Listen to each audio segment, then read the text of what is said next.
Politikus senior Fadlizon baru aja membuat pernyataan yang menurut gue sangat-sangat membuat banyak kegaduhan. Dia bilang bahwa sebenarnya tragedi pemerkosaan massal pada tahun 98 itu tidak pernah terjadi dan hanya tuduhan semata. Termasuk apa yang dialami oleh perempuan dalam peristiwa kerusuhan Mei 98 misalnya, apakah itu pertanyaannya begini, sejarah perempuan kalau itu menjadi domain kepada isi dari sejarawan, apa yang terjadi? Kita nggak pernah tahu, ada nggak fakta keras.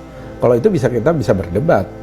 Nah, ada masa betul nggak ada masal? Apa kata siapa itu? Itu nggak pernah ada proofnya. Itu adalah cerita. Kalau ada, tunjukkan. Ada nggak di dalam buku sejarah itu? Nggak pernah ada. Ya. Nah, rumor-rumor seperti itu, menurut saya tidak akan menyelesaikan meskipun persoalan. Itu ada di tim pencari fakta juga ya. Kalimat itu diucapkan oleh orang yang bahkan saat kejadian berlangsung dia ada di lokasi dan jadi bagian dari orang yang melengsarkan jatuhnya Orde Baru. Bagaimana mungkin pernyataan yang menyakitkan untuk para keluarga korban bisa terlontar dari mulut orang yang dulu berjuang bersama mereka? Apakah karena kekuasaan? Apakah karena masih ada sisa-sisa Orde Baru yang akhirnya membuat Fadlizon seolah ingin menghapus kenangan buruk ini dan menghapus dosa peninggalan Orde Baru? Kita akan bahas lebih dalam kenapa pernyataan seperti ini bisa keluar dari mulut seorang pejuang yang dulu ikut bersama rakyat dan sekarang malah membela kroni yang dulu dia anggap musuh. Dan apakah benar tuduhan Fadlizon bahwa sebenarnya tragedi perkosaan massal ini tidak pernah terjadi? Sebelum kita masuk ke pembahasannya, jangan lupa dulu untuk di subscribe channel Steven Yang, dan kalian juga bisa support channel ini dengan cara klik link bagi-bagi yang ada di deskripsi. Nanti nama orang baik akan gue tampilin di sini sebagai bentuk terima kasih. Dan kita langsung masuk ke pembahasannya.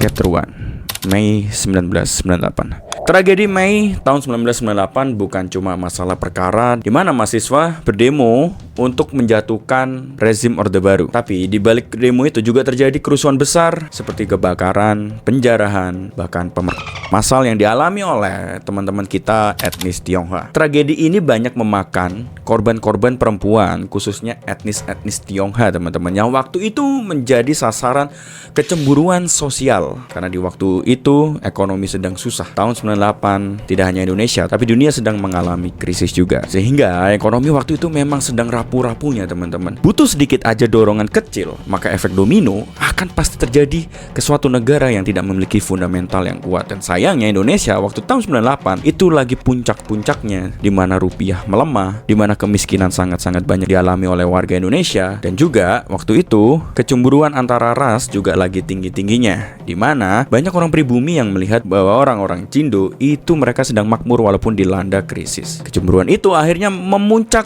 saat terjadi kerusuhan besar. Demo yang dilakukan oleh mahasiswa untuk menjatuhkan Soeharto itu juga merembet. Akhirnya mereka yang suaranya merasa tidak terwakilkan, mereka yang marah, mereka yang selama ini menahan lapar, melakukan hal-hal yang mungkin mereka sebenarnya udah pendam dari dulu, seperti penjarahan, mal-mal dijarah, toko-toko yang dianggap dimiliki oleh Cindo yang tidak merasakan juga krisis itu dijarah. Dan ya banyak juga korban-korban wanita dari etnis Tionghoa yang akhirnya juga kosa. Dan tidak dikit juga ya jumlah korban jiwa yang jatuh, teman-teman, akibat masalah ini maupun penganiayaan. Dan faktanya kalau kalian tanya apakah Fadlizon itu benar karena tidak ada bukti, sebenarnya lebih ke banyak orang yang waktu itu menjadi korban enggan bersuara, enggan untuk bercerita karena mereka trauma dan masih takut akan intimidasi antar ras ini masih berlanjut, teman-teman. Ada seorang aktivis muda bernama Ita Marta Dinata yang meregang nyawa beberapa hari sebelum terbang ke Amerika Serikat untuk memberikan kesaksian di hadapan kelompok pembela hak asasi manusia internasional. Gadis berusia 18 tahun tersebut dibunuh lantaran aktif membela korban kekerasan dan juga pemerkosaan Mei 1998. Berita kematian Ita tersebar luas. Ada hal yang janggal saat mayat ditemukan, yaitu adanya beberapa tusukan di bagian dada, perut, dan juga ulu hati. Selain itu, kamar tempat korban ditemukan juga tidak terlihat berantakan. Kalau orang yang waktu itu mau bersuara aja tiba-tiba ditemukan tidak bernyawa, berarti kan ada sesuatu yang mau ditutupi oleh pemerintah. Apakah salah satu pelaku pemerkosaan massal ini orang-orang yang mungkin sudah memiliki jabatan yang tinggi ataupun kerabat-kerabat dari orang yang mungkin sekarang sedang berdiri di tampuk kekuasaan? Kasus Ita ini akhirnya membuat para penyintas lain takut takut untuk bersuara karena ya mereka takut dibunuh dan juga dibungkam. Sebenarnya sosok Ita ini juga merupakan salah satu korban pemerkosaan yang bangkit dan menemukan kembali jati dirinya. Ita dan ibunya itu tergabung dalam tim relawan untuk kemanusiaan atau yang disingkat TRUK untuk membantu korban yang mengalami trauma bahkan gangguan kejiwaan setelah tragedi tersebut. Rencananya, Dian akan memberikan kesaksian di Amerika Serikat bersama rombongan yang dipimpin oleh Carlina Supelli. Nasib nahas yang menimpa Ita tersebut menjadi salah satu alasan kuat kenapa korban lain akhirnya bungkam dan akhirnya menutup diri. Selain Ita, ancaman juga diterima oleh Dr. Lee Darmawan yang memberikan bantuan medis pada korban kerusuhan Mei 1998. Beliau beberapa kali menerima panggilan dari nomor tak dikenal yang mengancam keselamatan dirinya dan juga keluarga. Hal serupa juga dialami oleh aktivis bernama Ita Fathia Nadia. Ia mengaku bahwa anaknya sampai didatangi orang tak dikenal yang hendak menyebutnya pulang dari sekolah. Kasus-kasus itu tentu memperkuat bahwa dalang dari pemerkosa ini pasti bukan orang biasa, karena kalau orang biasa mereka tidak akan punya kemampuan untuk meneror segitu kerasnya dan bisa lolos dari jeratan hukum. Itu orang-orang itu mungkin yang menyuruh politikus senior Fadlizon untuk membuat pernyataan yang kontroversial dengan upaya untuk menghapus dosa peninggalan pemerintahan lama, teman-teman. Chapter 2, kritis atau skeptis. Nah, seperti yang kita singgung, Fadlizon menepis ya pernyataan ini dengan bilang bahwa tidak ada bukti yang kuat dan hanya selama ini cuma dari cerita mulut ke mulut katanya. Dia bilang kalau data yang beredar itu nggak valid karena menyebut angka tanpa menyebut data pendukung seperti nama. Di situ dia menyebut isu pemerkosaan ini masih dipertanyakan kebenarannya karena minim bukti dan katanya jangan sampai juga kita mempermalukan nama bangsa sendiri. Justru bangsa yang malu adalah bangsa yang berusaha menutupi tragedi masa lalunya, Mas Fadlizon. Kita harusnya bangga di mana kalau aksi Kamisan itu ataupun orang-orang yang sekarang masih hidup, mereka berusaha untuk membantu korban-korban di tahun 98 menemukan titik terangnya, menemukan jati dirinya, kembali lagi pulih, kembali lagi bangkit mentalnya, diperkuat lagi, dicari pelakunya dan juga diadili seberat-beratnya. Justru kita bangga karena kita berarti warga-warga Indonesia yang masih peduli dengan kejadian-kejadian lampau di negara kita sendiri. Bukannya kita menutupi bangkai, karena bangkai ditutupi seperti apapun baunya pasti akan tercium. Itu yang harusnya kita malu. Justru kalau kita tidak peduli, kalau kita peduli dan masih punya empati, kenapa Anda bilang kita akan mempermalukan negara kita sendiri? Enggak, justru harusnya orang luar malah merasa iba. Harusnya orang luar merasa bersimpatik terhadap kita. Kita masih mau peduli dan kita masih mau berdamai dan menemukan titik terang dari tragedi yang sampai sekarang belum ketemu siapa pelakunya. Dan kalau Pak Fadlizon bilang kenapa tidak disebutkan nama-nama korbannya, menurut saya menyebutkan nama itu tidak etis sama sekali. Bagaimana keluarga korban bisa tidak terganggu mentalnya kalau nama keluarga mereka, kerabat mereka atau pasangan mereka disebutkan dan juga disebarluaskan di media-media dan menjadi konsumsi publik? Justru itu akan membuat mental mereka semakin terguncang dan tidak bisa pulih. Apakah hal logika sederhana seperti ini tidak bisa dimengerti oleh orang yang sudah sangat-sangat lama berkecimpung di dunia politik dan juga menyebut dirinya sebagai negarawan?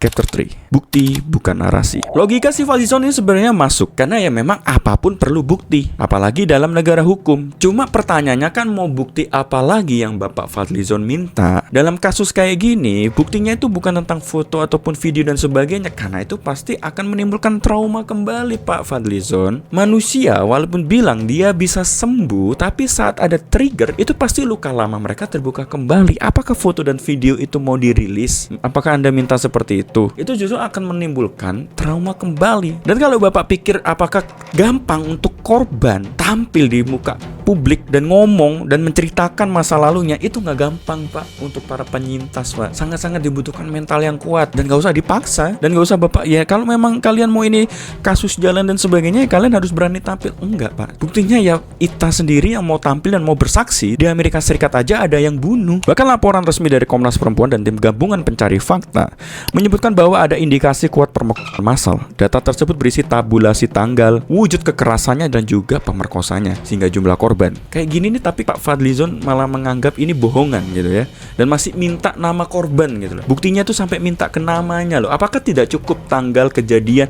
Itu udah spesifik banget gitu loh. Oh ya, BTW menurut laporan tersebut, jumlah korban perkosaan dan pelecehan massal terhitung dari tanggal 13 Mei sampai 3 Juli sebanyak 168 orang. 152 diantaranya terjadi di area Jakarta dan sekitarnya, 16 dari Solo, Medan, Palembang dan juga Surabaya. Dari jumlah tersebut juga 25 diantaranya meninggal dunia dan sisanya berada dalam kondisi fisik dan psikologis yang sangat berat. Komnas Perempuan dan juga tim BTGF menambahkan juga bahwa jumlah tersebut bukan jumlah keseluruhan korban, tapi hanya jumlah korban yang berani lapor. Jadi jumlah sebanyak itu tuh bukan jumlah total Pak Fadlizon. Itu pun hanya orang-orang yang berani melaporkan gitu. Di luar itu kan pasti banyak mereka nggak mau melaporkan karena mereka akan tahu kalau pasti laporan itu akan butuh penceritakan dan sebagainya, dan itu membuka kembali trauma gitu. Tidak mudah loh Pak untuk menjadi penyintas kejahatan yang dilakukan oleh saudara-saudara senegaranya sendiri Pak. Apalagi ditekan seperti omongan Pak Fadlizon seperti ini kan akan menambah jumlah orang yang akhirnya semakin takut untuk kembali muncul ke permukaan. Chapter 4, skeptis atau tega. Gue tahu skeptis itu adalah bagian dari berpikir kritis teman-teman. Tapi dalam konteks ini skeptis itu apakah diperlukan gitu loh. Kalau sampai Anda menyebut tidak ada, itu kan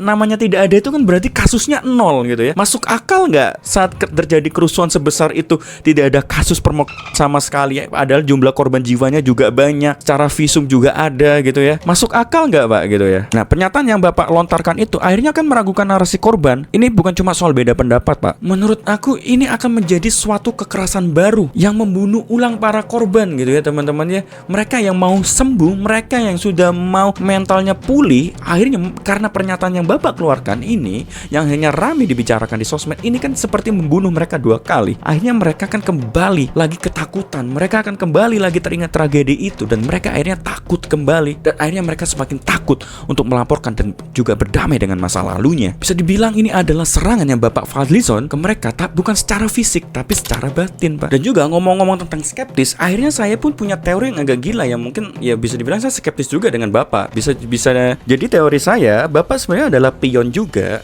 di mana Bapak disuruh oleh penguasa yang waktu itu menjadi pelaku untuk mengeluarkan statement kontroversial seperti ini. Dan Bapak dipilih karena Bapak waktu itu ada di tempat kejadian. Harapannya biar banyak orang yang makin percaya sama Bapak. Dengan Bapak mengeluarkan statement seperti ini, akhirnya banyak karakter para penyintas ini yang terbunuh. Mental-mental yang mereka mau ngomong, yang mereka mau ngaku, akhirnya terbunuh lagi. Dan mereka nggak berani ngungkapin. Akhirnya apa? Kasus ini ketunda lagi. Kasus ini semakin lama lagi. Kasus ini tidak akan jalan penyelidikannya. Kasus ini akan cuma menjadi salah satu PR buruk yang ada di negara kita. Karena ya Bapak sebenarnya kan punya power yang gede. Bapak Fadlizon ini kan salah satu negarawan ya Pak. Bapak sebenarnya bisa kok melakukan penyelidikan. Mungkin Bapak menyuruh teman-teman Bapak, relawan Bapak, atau Bapak menyuruh bagian Komnas dan sebagainya. Nah, tapi kenapa Bapak malah cuma melakukan statement yang meragukan seperti ini? Jadi apakah sebenarnya cuma salah satu permainan dari orang-orang yang berkuasa? Kalau emang Bapak merasa ini kurang meyakinkan, kalau memang Bapak merasa ini datanya tidak valid dan tidak ada, ya Bapak bisa dong melakukan penyelidikan terbuka Pak, daripada melakukan statement yang akhirnya membunuh karakter. Chapter 5, luka yang belum sembuh.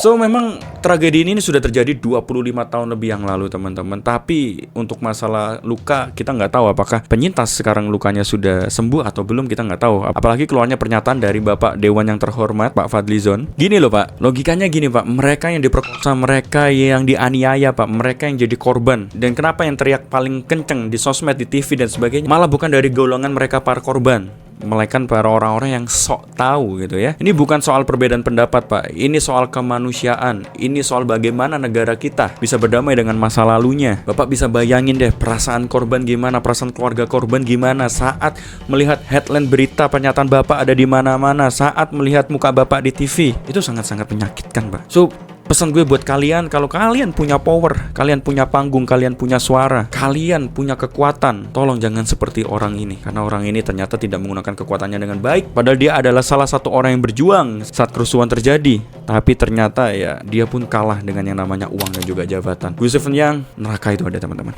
Bye-bye.